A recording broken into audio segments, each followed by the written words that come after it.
Good morning children. हमारा बिंदु चल रहा था प्रत्यय। यस, उसमें हम इन 3 प्रत्ययों पर चर्चा विस्तार से कर चुके थे।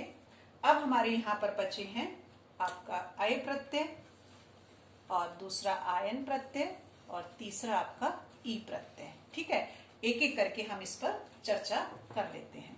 सबसे पहले हम चर्चा करते हैं अय प्रत्यय पे। ठीक है, इसमें क्या है, इसमें जो भी परिवर्तन आएगा यहाँ पर ही आएगा। और जब हम इस प्रत्यय का प्रयोग करते हैं तो यहाँ पर जो भी शब्द होते हैं संतान के नाम होते हैं। ठीक है, आपको याद होगा अभी आपने महाभारत देखी तो वहां पे कुंती के पुत्रों को क्या कहते हैं, कौन्ते कहते हैं, है ना। तो यहाँ पर उनमें क्या है, ए प्रत्यय लगा होता है। मैं एक उदाहरण रखती हूँ आपके सामने। जैसे यहाँ पर गंगा शब्द लिखा मैंने, ओके, और इसमें मैंने लगाया अय प्रत्यय। तो ये हमारा देखिए कैसे बनेगा, गंगा ग है और ये छोटा है तो यहाँ पर छोटे आ को ये किस में बदल देगा, बड़े में। और फिर हमारा यहाँ पे गंगा है तो आपका यहाँ पर यहीं पर परिवर्तन आएगा। ये ए की मात्रा हम ऐसे लगाते हैं ना, तो ये ए की मात्रा यहाँ पर ऐसे चली जाएगी और या ऐसे लिखा जाएगा। तो ये हमारा क्या बन गया, गांगे। तो कौन थे गंगा के पुत्र, भीष्म, है ना। तो उनको क्या कहते थे, गांगे भी कहते थे। अब मैं आपके सामने एक और उदाहरण लिखती हूँ, कुंती। इसमें मैंने अय प्रत्यय लगाया। ठीक है, अब देखिए का में कौन सा ऊ है, छोटा ऊ है। तो छोटा ऊ किस में बदल जाएगा, बड़े ऊ में, औ में, सॉरी। तो ये बड़ा ऊ हो गया। फिर ना और ता में ही यहाँ पर अय प्रत्यय लगाएंगे तो ये एक ही मात्रा गई और ये कौन्ते। ठीक है, एक और मैं लिखती हूँ यहाँ पर आपके सामने उदाहरण। यहाँ पर है राधा। ये कृष्ण वाली राधा नहीं है, ये कर्ण की माता है जिन्होंने पालन पोषण किया था कर्ण का। तो कर्ण का पर्यायवाची है। देखो यहाँ पे अब कैसे बनेगा, रा यहाँ पे बड़ा आ है तो यहाँ पे बड़ा है, तो इसमें तो कोई परिवर्तन नहीं, सेम वैसे आ जाएगा। उसके बाद ध है और अब हमने ए प्रत्यय लगाना है तो इस ए की हमारी ये मात्रा हो गई और ये शब्द हो गई यह, तो शब्द बन गया राधे।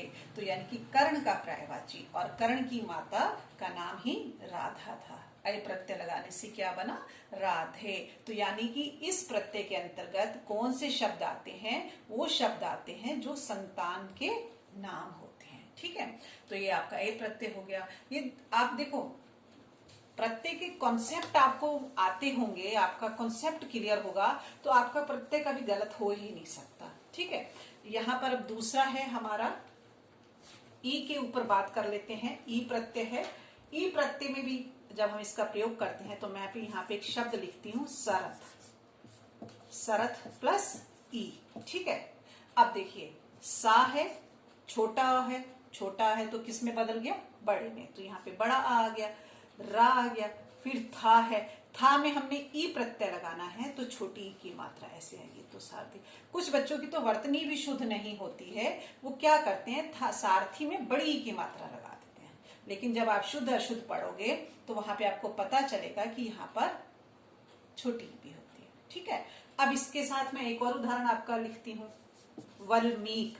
वल्मीक किसे कहते हैं, चींटियों के घर को कहते हैं। आपको याद होगा जब वाल्मीकि जी ने तपस्या करी तो उन्होंने बड़े लंबे समय तक तपस्या करी तो चींटियों ने उनके ऊपर घर बना लिया था, तो उसी की वजह से उनका नाम भी वाल्मीकि पड़ा था। तो ये शब्द कैसे है, इसमें ई प्रत्यय है।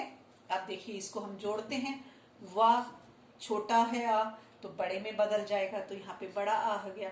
फिर ला, माँ, बड़ी ई है। अब का है तो इसमें ई लगाना है तो वाल्मीकि।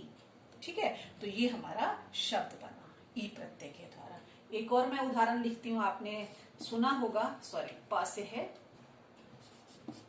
पणि। ये व्याकरण के ज्ञाता थे। ठीक है, आपने ऐसे तो याद नहीं होगा, मूल शब्द तो यही है, लेकिन देखो कैसे होगा, प है, छोटा आ है तो बड़े में बदल गया, नी और ई लगाना है नाम में तो यह नाम में ई लगाया तो पाणनी। ये संस्कृत के विद्वान थे तो उनका नाम था पाणनी, लेकिन उसमें मूल शब्द क्या है, पणिन। वाल्मीकि में भी मूल शब्द क्या है, वाल्मीक। सारथी में भी मूल शब्द क्या है, सरथ। तो ये आपका ई प्रत्यय हो गया। अब आपका लास्ट एक बचा है आयन, उस पर बात कर लेते हैं।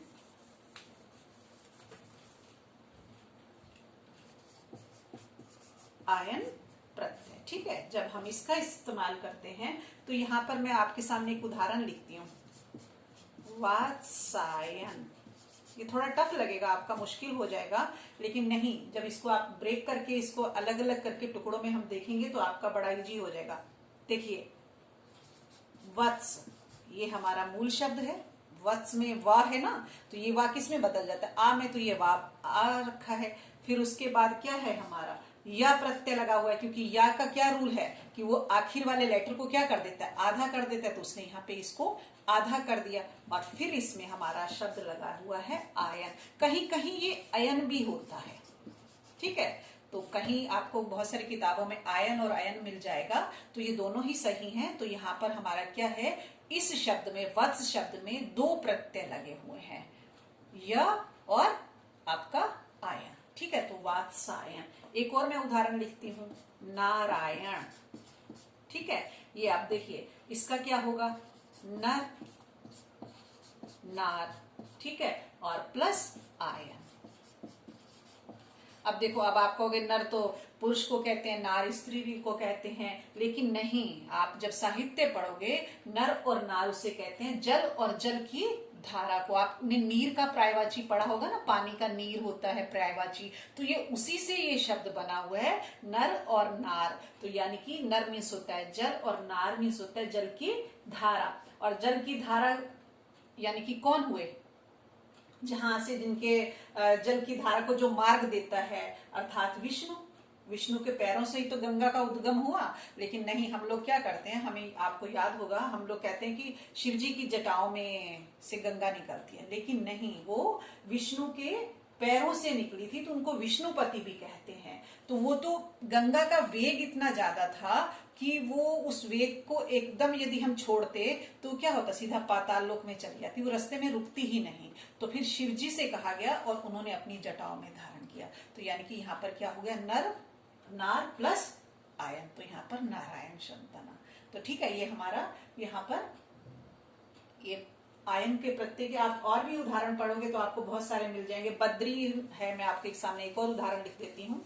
यहाँ पर जैसे है बद्री, है ना। अब इसमें हमने आयन प्रत्यय लगाया, देखिए, अब बद्री बा है तो बड़े में बदल जाएगा इसको, और द, और आपका री करना है ना, तो रा और आ, इसमें ये बादरायन, ये शब्द बन गया, है ना। अब कुछ बच्चे तो यहाँ पे बद्री ही रॉन्ग लिखते हैं, बद्री ऐसे लिखते हैं, ये वाला नीचे र, लेकिन नहीं, ये सही शब्द है, ठीक है, बद्री। तो आपका बादरायन ये बन गया। अब आपको कुछ चीजें अब ध्यान क्या रखनी है, ये प्रत्यय आपका यहाँ पर टॉपिक कंप्लीट हो गया, लेकिन मैं आपको फटाफट यहाँ पर बता देती हूँ कि मैंने आपको कुछ रूल्स बताए थे, उसको हम एक बार याद रख लेते हैं, जिससे फिर आपका ये चैप्टर कंप्लीट हो जाएगा, ठीक है। कुछ बच्चों को एक डाउट होता है, पहले मैं वो डाउट क्लियर कर देती हूँ कि आपने, जैसे मैम कहा कि मैम आपने एक प्रत्यय लगाया, तो हमने पथ है ना, पथ में हमने एक प्रत्यय लगाया, तो हमारा पथिक बन जा रहा है। तो आपका डाउट होगा कि मैम यहाँ पर आ है तो ये तो बड़े में होना चाहिए था, ये बड़े में क्यों नहीं हुआ? तो ये अपवाद है, यानी कि 95% या 99% तो एक प्रत्यय रूल के साथ लगता है, लेकिन कहीं कहीं अपवाद है। मैं एक और उदाहरण लिखती हूँ, धन में एक प्रत्यय लगाया, तो देखो यहाँ पर शब्द क्या बनेगा, धनिक। अब आपका फिर वही डाउट कि धानिक क्यों नहीं हुआ, पाथिक क्यों नहीं हुआ? तो ये अपवाद है। तो आप इसलिए ज्यादा कंफ्यूज मत होना, आप इसको समझ के करना। अब एक और मैं बच्चे, जहां पर और बच्चों को डाउट आता है, मैं वो भी बता देती हूँ। यहाँ पर जैसे आपका सुंदर है ना, सुंदर, इसमें हम क्या करते हैं, यह प्रत्यय लगाते हैं, तो हमारा वही सा ऊ है तो औ में बदल जाएगा। ये देखो, औ हमने इसको करा है ना, दा और रा आधा है तो या के ऊपर जाएगा, ये आधा कर देता है, तो सौंदर्य बना, है ना। लेकिन अब आपका क्या है, यहाँ पर सुंदरता, सुंदर मूल शब्द है और मैंने इसमें ता प्रत्यय लगाया, तो आपका ये भी बन गया सुंदरता। तो यानी कि सुंदर शब्द में मैं या प्रत्यय लगा के सौंदर्य बना सकती हूँ, सुंदर में ता प्रत्यय लगा के भी सुंदरता बना सकती हूँ, लेकिन इन दोनों प्रत्ययों को मैं एक साथ नहीं कर सकती। जैसे कि यहाँ पर आपका बनेगा सौंदर्यता, तो ये आपका अशुद्ध हो जाएगा, क्योंकि या प्रत्यय भी लगा हुआ है और ता प्रत्यय भी लगा हुआ है, तो दोनों ये प्रत्यय एक साथ नहीं लग सकते, या के साथ ता नहीं लग सकता। क्यों नहीं लग सकता? क्योंकि दोनों ये भाववाचक संज्ञा बनाते हैं, है ना। दोनों, यदि सुंदर का आपने भाववाचक बनाना है तो सौंदर्य भी बनता है और सुंदर में सुंदरता भी बनता है, तो भाववाचक संज्ञा है, तो इसलिए सौंदर्यता अपने आप में रॉन्ग है। अब देखिए बच्चों का और एक डाउट आ सकता है, मैं एक और उदाहरण लिखती हूँ यहाँ पर, राष्ट्रीयता, ठीक है, राष्ट्रीयता ये है सेम। अब देखिए यहाँ पर भी क्या होगा, यहाँ पर राष्ट्र, ये शब्द मूल शब्द है और इसमें देखो ई बड़ी है तो बड़ी ई ली और या, और फिर ता प्रत्यय लिया, तो यानी कि राष्ट्र मूल शब्द है और आपका ता प्रत्यय भी आया है, तो आपका यहाँ पर य प्रत्यय नहीं है, यहाँ पर ये प्रत्यय है, य नहीं है। तो यहाँ पर ये यानी कि ता के साथ ये तो आ सकता है, लेकिन त के साथ यह प्रत्यय नहीं आ सकता। तो ये आप जब जब इसको पढ़ोगे, आप इसका मतलब स्टडी करोगे, तो आपके बहुत सारे कॉन्सेप्ट क्लियर होते जाएंगे और आपको भी पता चल जाएगा कि यस, पढ़ोगे तो आपकी प्रॉब्लम सॉल्व होती जाएगी। और ये पढ़ने से ही होगा, ऐसे मेरी यहाँ इतने बताने से आपका नहीं होगा। आप जितनी ज्यादा प्रैक्टिस करेंगे आपका उतना होगा, ठीक है। अब जैसे एक और यहाँ पर मैं आपको बता देती हूँ, तो है ना, ये लिखते हैं हम, और ता, आपको याद होगा मैं सुबह आज क्लास में भी बता रही थी, निजता ये बन रहा है, निजत्व, तो प्रत्यय है ना, तो यहाँ पर तो और ता लगाते हैं, दोनों भाववाचक संज्ञा को ही बनाते हैं। तो ठीक है, ये आज हमारा प्रत्यय बिंदु कंप्लीट हुआ। एक करेक्शन है, मैं आपको वो बता देती हूँ। जो हमने प्रत्यय का पार्ट 1 बताया था ना मैंने, उसमें मैंने यहाँ पर आपको एक धातु बताई थी, कृत प्रत्यय के अंतर्गत पूजन शब्द लिख दिया था, पूजन और नमन। लेकिन यहाँ पर करेक्शन क्या है, पूज मूल शब्द है और नम, गुरुवे नमः पढ़ते ना, तो ये नम, यानी कि यहाँ पर करेक्ट शब्द पूज और नम है, जो बाय मिस्टेक मेरे से पूजन और नमन बोला, ठीक है। एक तो ये करेक्शन कर लेना। एक क्रिया का मूल रूप क्या होता है, मैंने वहां पे भी थोड़ा सा उल्टा बोल दिया, मतलब ध्यान रखना, क्रिया का मूल रूप धातु है, ठीक है। तो धातु में ही हम क्या करते हैं, ना प्रत्यय लगाते हैं, तो हमारा क्या बन जाता है, क्रिया बन जाती है, ठीक है। और मुझे उम्मीद है ये आपका कंप्लीट हो गया होगा, और जितनी आप प्रैक्टिस करोगे आपका उतने ज्यादा कॉन्सेप्ट क्लियर होते जाएंगे, और मुझे उम्मीद है ये आपकी उसमें हेल्प करेगी ये वीडियो।